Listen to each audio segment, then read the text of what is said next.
Hola a todos, hoy vamos a hablar de algo fascinante, de un fantasma que, lo creáis o no, todos llevamos dentro. Un fantasma en nuestro genoma que ha reescrito por completo la historia de lo que significa ser humano, y que ha cambiado para siempre cómo entendemos quiénes somos. Vamos a empezar con esta pregunta que es bastante directa. ¿Qué pasaría si os dijera que una parte de vuestro ser no es Homo sapiens? Suena ciencia ficción, ¿verdad? Pues para la mayoría de la gente fuera de África, una pequeña pero importantísima parte de su ADN no es Homo sapiens, es ADN neandertal. Y todo, absolutamente todo, explotó en un momento muy concreto, mayo de 2010. La revista Science publica el borrador del genoma neandertal y, de repente, décadas de un debate científico súper encendido se terminan. Así, de un plumazo.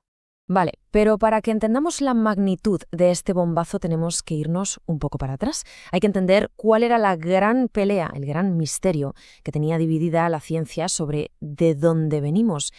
A ver, el debate, para que nos entendamos, era este. Por un lado tenías el modelo Out of Africa. La idea era simple. Nuestros ancestros salen de África y básicamente barren del mapa a todos los demás humanos, como los neandertales. Sin mezclarse, ¿eh? Un reemplazo total. Y por otro lado, el modelo multirregional, que decía todo lo contrario, que la evolución fue más conectada, con cruces constantes por todo el mundo. Entonces la pregunta era, ¿fuimos unos conquistadores solitarios o el resultado de una gran familia global que se fue mezclando? La respuesta al final no estaba en los huesos, estaba en el ADN. Vamos a poner esto en perspectiva. Los neandertales llevaban cientos de miles de años en Eurasia. Nuestra especie, el Homo sapiens, es mucho más reciente, y hace unos 60.000 años nuestros antepasados salen de África y ¡zas! Se los encuentran. Y no fue un encuentro de un día, convivieron miles de años. Así que la pregunta del millón siempre fue, ¿qué pasó ahí de verdad? Y aquí es donde entra nuestro protagonista, un genetista llamado Svante Pääbo. Su obsesión, su misión, casi imposible, era hacer que los huesos hablaran. Extraer ADN de fósiles con decenas de miles de años.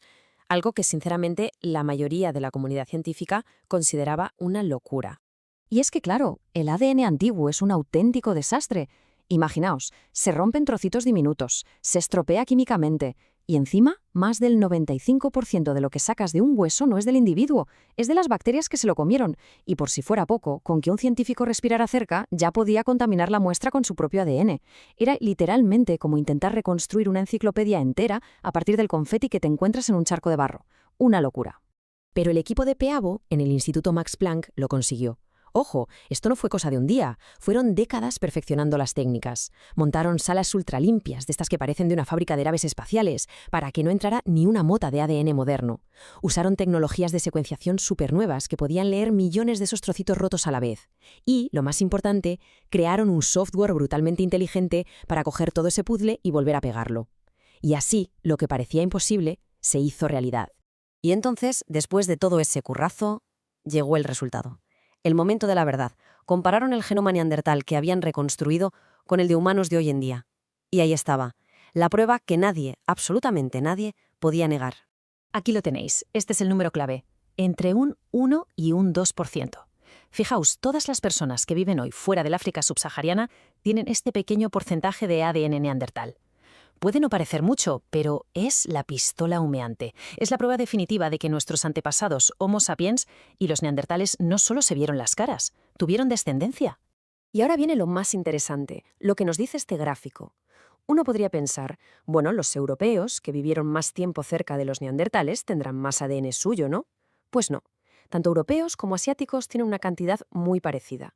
¿Y esto qué nos dice? Pues algo súper importante, que el cruce principal ocurrió muy al principio, probablemente en Oriente Próximo, justo cuando los sapiens salían de África y antes de que empezaran a separarse por toda Eurasia. Y ya para rematar, para los que todavía dudaban, se utilizó una prueba estadística súper ingeniosa, la llamada Test Abe-Baba. Sin entrar en detalles técnicos, lo que hizo fue confirmar sin ninguna duda que este ADN que compartimos no era una herencia lejana de un ancestro común, no. Era el resultado de un cruce directo y bastante reciente. Caso cerrado. Vale, sabemos qué pasó, pero la gran pregunta ahora es, ¿y qué? ¿Qué hacen esos genes neandertales en nuestro cuerpo a día de hoy? ¿Son solo un eco del pasado o de verdad tienen un impacto en nuestra vida, en nuestra biología? Pues la clave está aquí. Esta herencia es un arma de doble filo.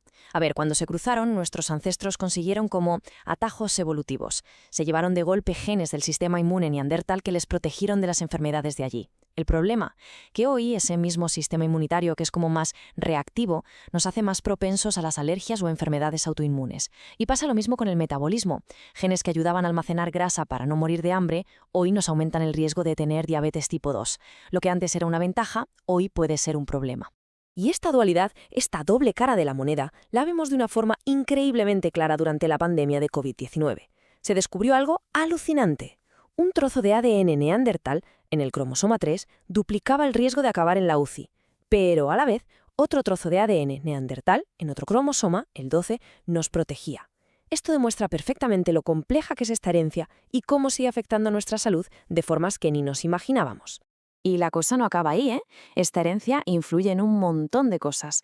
En el color de la piel, en si tienes pecas, en si eres una persona más de mañanas o de noches, incluso en cómo regulamos nuestro estado de ánimo. No son solo curiosidades, de verdad, son parte activa de nuestra biología del día a día. Claro, todo esto, descubrir el legado neandertal, nos abrió los ojos a una visión de nuestro pasado muchísimo más compleja y más rica, la verdad, una historia en la que no somos los únicos protagonistas.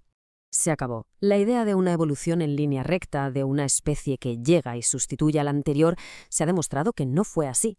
La realidad es más bien una red, una telaraña, un tapiz que se ha ido tejiendo con los hilos de diferentes grupos humanos que se encontraron, que compitieron y que sí, a veces se mezclaron. Y es que los neandertales no estaban solos en el mundo. El mismo equipo de Pavo, investigando un huesecello encontrado en una cueva de Siberia, descubrió a otro grupo humano, los denisovanos.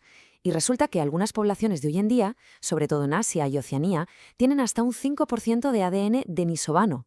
De hecho, hay un ejemplo increíble. La capacidad que tienen los tibetanos para vivir a gran altitud viene precisamente de un gen que heredaron de los denisovanos. Somos un mosaico, una mezcla. Y esto nos lleva a una metáfora que me parece perfecta, el palimpsesto. ¿Sabes lo que es? Es un manuscrito antiguo en el que se borraba el texto para escribir encima. Pero si te fijas muy bien, todavía se ven las marcas, los rastros de la escritura anterior. Pues nuestro genoma es exactamente eso. La historia principal es la del Homo sapiens, pero por debajo, si sabes mirar, aún se ven los ecos de los neandertales, de los denisovanos. Y esa es para mí la conclusión más potente de todo esto. La historia de nuestra evolución no es algo que pasó hace mucho y se quedó ahí. Es una historia que llevamos dentro, literalmente. Está escrita en el lenguaje del ADN de cada una de nuestras células y nos afecta en quiénes somos y en cómo vivimos hoy. Ese fantasma en nuestro genoma, en realidad, no es ningún fantasma, es una parte viva de nosotros.